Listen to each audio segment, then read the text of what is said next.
శ్రీ సత్యసాయి జిల్లా పెనుకొండ రూపురేఖలు మారుస్తామన్న YCP MLA ఆర్థిక రూపురేఖలు మారాయి తప్ప అభివృద్ధి మాత్రం జరగలేదని మైనార్టీలు మండిపడుతున్నారు. ఈ సందర్భంగా పెనుకొండ దర్గాపేటలో వారు టీడీపీ ఎమ్మెల్యే అభ్యర్థి సవితకు సపోర్టుగా ఇంటింటి ప్రచారాన్ని నిర్వహించారు. జగన్ ప్రభుత్వంలో అభివృద్ధి శూన్యమన్నారు. అభివృద్ధి జరిగింది మాత్రం టీడీపీ హయాంలో అని వారు కొనియాడారు. రాష్ట్రంలో అభివృద్ధి జరగాలంటే ఈసారి ప్రజలందరూ కలిసి టీడీపీని గెలిపించాలని విజ్ఞప్తి చేశారు.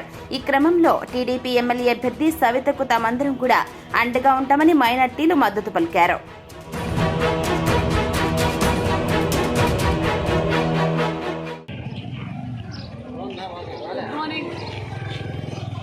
Good morning Penugonda, good morning and Penugonda అని గతంలో శంకర్ నారాయణ గారు వార్డు తిరిగి 2019లో ఒక్క ఛాన్స్ ఇవ్వండి, పెనుగొండ మున్సిపాలిటీ రూపురేఖలే మారుస్తానని చెప్పిన శంకర్ నారాయణ గారు ఏమో కనిపించడం లేదు. ఏ వార్డులో చూసినా మంచినీటి సమస్యలు ఉన్నాయి. అదేవిధంగా డ్రైనేజ్ కాలువలు అయితే మేము వేసాం, సీసీ రోడ్లు మేము వేసాం.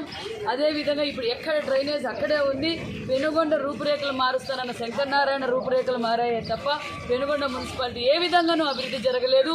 సీసీ రోడ్లు కావచ్చు, ముఖ్యంగా మైనార్టీస్ వార్డులో ఎక్కడికి పోయినా మంచినీళ్ళ సమస్య, దాంతో పాటు డ్రైనేజ్ సమస్య, ఇంకా వేయవలసిన అభివృద్ధి ఏమాత్రం వైసీపీ ప్రభుత్వంలో 5 సంవత్సరాలుగా ఎలాంటి అభివృద్ధి జరగలేదు. అదేవిధంగా ప్రభుత్వం ఉంది కదా అని చెప్పి మున్సిపాలిటీ కూడా చైర్మన్ కూడా చేసిన తర్వాత కూడా ఇక్కడ అభివృద్ధి శూన్యం. ప్రజలు చాలా ఇబ్బంది పడుతున్నారు. మేము ప్రజలకు తెలియజేశాం, ఖచ్చితంగా తెలుగుదేశం ప్రభుత్వంలో గతంలో అభివృద్ధి జరిగింది. ఇప్పుడు మళ్ళీ పెనుగొండ టౌన్ రూపురేఖలు మారుస్తామని కూడా తెలియజేశాం.